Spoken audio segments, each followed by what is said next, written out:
தேசிய பாதுகாப்பு ஆலோசனை குழு மாற்றியமைக்கப்பட்டுள்ளது. இது பற்றின மேலும் விவரங்களை செய்தியாளர் ரமேஷ்குமார் வழங்கிட கேட்கலாம். ரமேஷ்குமார், வணக்கம். என்னென்ன மாற்றங்கள் செய்யப்பட்டிருக்கிறது? முழு தகவல்களை சொல்லுங்க. பாதுகாப்பு தொடர்பான முக்கிய முடிவுகளை எடுக்கக்கூடிய தேசிய பாதுகாப்பு ஆலோசனை குழுவை மத்திய அரசு முற்றிலுமாக மாற்றி அமைத்திருக்கிறது. இந்த ஆலோசனை குழுவினுடைய தலைவராக முன்னாள் உளவுத்துறையினுடைய தலைவர் அலோக் ஜோஷி இதனுடைய தலைவராக நியமிக்கப்பட்டிருக்கிறார். மேலும் இந்த குழுவில் மொத்தம் 7 உறுப்பினர்கள்.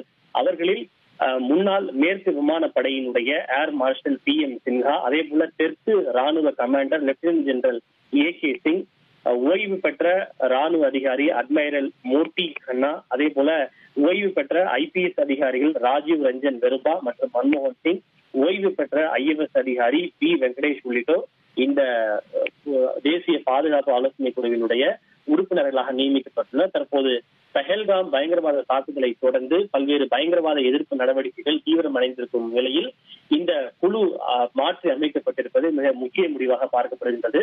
நாடு முழுவதும் மத்திய அரசு பல முகமை மையங்களையும் துணை முகமை மையங்களையும் நிறுவி இருக்கிறது. உளவுத்துறை தகவல்களை பகுப்பாய்வு செய்யவும் பரப்பவும் அவற்றை ஃபாலோ செய்து அந்த நெட்வொர்க்குகள் மூலம் உள்ளீடுகளை மாநிலங்களுக்கு சட்ட அமலாக்க முகமைகளுக்கு அவை அனுப்புவது உள்ளிட்ட பல்வேறு பணிகளை இந்த தேசிய பாதுகாப்பு ஆலோசனை முகமைகள் செய்து வருவது குறிப்பிடத்தக்கது. இந்த நகர்வு என்பது மிக முக்கியத்துவம் வாய்ந்ததாக பார்க்கப்படுகிறது. தகவல்களுக்கு நன்றி ரமேஷ்குமார்.